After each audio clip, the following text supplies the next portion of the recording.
I know that this is a very weird setting, and my subject is not that funny, although I probably look ridiculous right now. But what happened is that pretty much every room in our home is being used right now. So I wanted to make a video because today was the day I wanted to make one, and oh well, this is where we are. Okay, so, and thank God I cleaned yesterday. So you're seeing a clean tub. Okay, anyway, all right, what I'm gonna tell you, all right, I'm talking about the thread going through my channel, which is, I'm telling the story of my life. I've been telling it since I began my channel, and I've had a very, very unusual, I've got a hair in my eye, a very, very unusual life, and with lots of adventures. But anyway, so the last video was when we had just arrived in Kenya, but let me just give a short recap that we had zero money.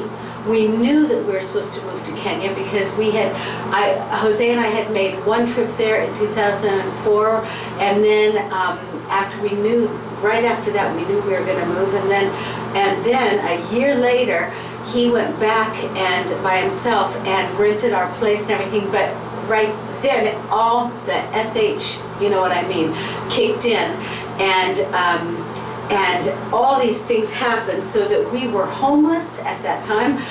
We ended up living in a motel for 13 weeks with zero money. We had the money we paid our first week of rent, and then we had no money after that except for a little food for that week. And God supernaturally provided for us all of our meals, although some of them were very sketchy. But we got through. We didn't starve, thank God. But through that, God miraculously worked, and because He wanted us to go. The point was, it was His will. And through different miracles that happened, we went from having no food for our next meal, no money for the food for our next meal, to having over, let's say, pretty much, we pretty much had received $30,000, and were able to get a start in Kenya. Okay, so that where I left off was we had just arrived, and you know what? The last plane trip, because we had two planes, one to England and then one to Kenya. All of a sudden, Timmy started to get sick. I don't know if it was the trip. I don't know if it was just a bug he picked up or whatever, but he was so sick. He was just completely nauseous. I think he was vomiting too and all of that. He was a poor little guy. I think he was 11 years old. And here we were in this new place after going through all of that. And we were new culture, everything, and he was sick. So okay, I'm getting out of order. Actually, he was sick for a couple of days. But what happened was, we arrived there, and I'm going to go backwards a little bit. We arrived, and there had been miscommunication. The man and his family who were, there was a pastor and his wife who were house sitting in our home so that we didn't lose it. You know, we would send rent money for it because Jose had gone over to rent it, and so they had pretty much moved in with their little baby. Anyway, they had made arrangements with the guy who lived next door to the house that we had rented. He owned a matatu. A matatu is a van that is supposed to carry 14 people. But if you see them on the streets of Kenya, they pack them in like sardines, and some people are almost even hanging off. Not true.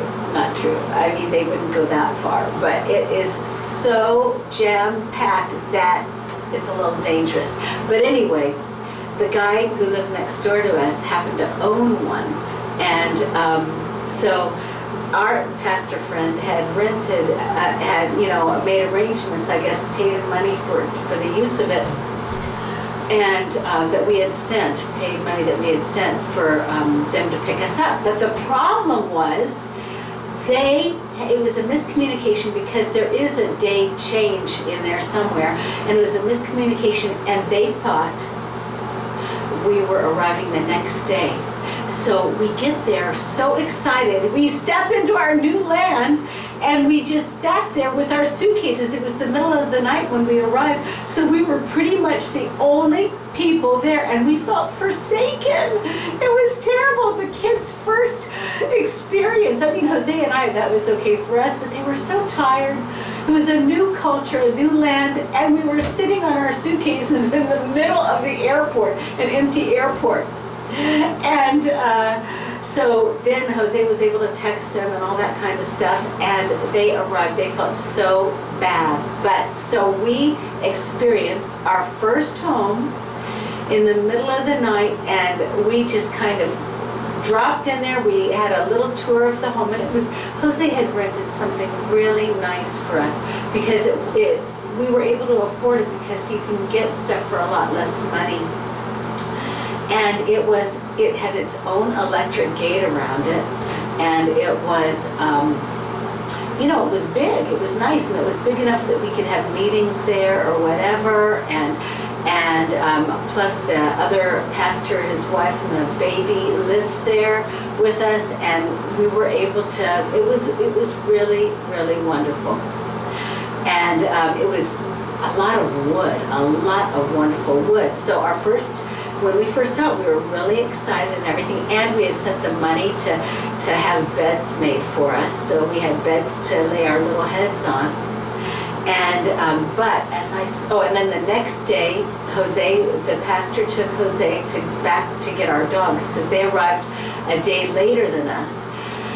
Thank God our little babies were there. God had provided enough money because that had been scary. We thought that we were going to have to leave them behind. But our two little chihuahuas came to a new land.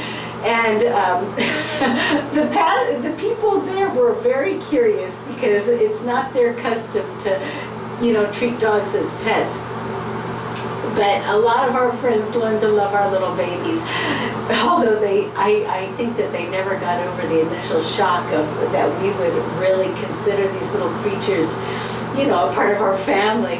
But anyway, then poor Timmy, he was so sick. And so we were trying everything. Finally, our friends said, down the street, there is a clinic just down our street. And it happened to be, in a way, it was not a blessing for Timmy, but it was a blessing in disguise because through this, we made instant friends with the people that worked there because it was a pregnancy clinic. And guess what? Hannah, she was 15 at the time, our second daughter, her desire for her whole life had been to be a nurse that delivers babies. And so when she saw it was a pregnancy clinic and then she told them what she wanted to be, immediately they said, well, we are, and they have these wonderful little accents over there.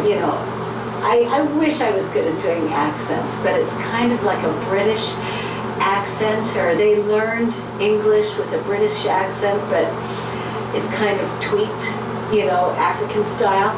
But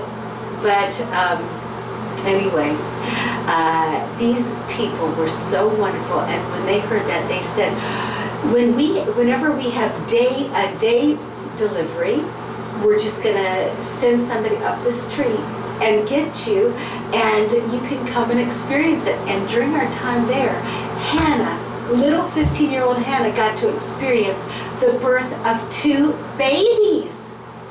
And now she's almost ready to graduate. Now she really has experienced it as a nurse, So, but that was her first taste of it. But getting back to poor Timmy. So he was my child that could not tolerate having shots. They freaked him out so much. I mean, he would do anything not to have a shot. And And they said, look, we have with one shot, and you know what, later on, I proved it to be true because I, myself, months later, I got sick and nauseous, and I couldn't get rid of the nauseousness. And I got the same shot. But Timmy he was more frightened of the shot than of feeling nauseous. And he put up the biggest fight. But we finally, I think, poor thing, he might be embarrassed. Sorry, Timmy. I think we held him down. I think we ended up holding him down so that he could get a butt shot. But you know what? Almost instantly the nausea went away. So with that little pain and with that little trauma of getting the shot, thank God he was okay. Well, that's where I'll leave it for now. But our time in Africa held many adventures. So I will tell you more later. Love you guys. Bye.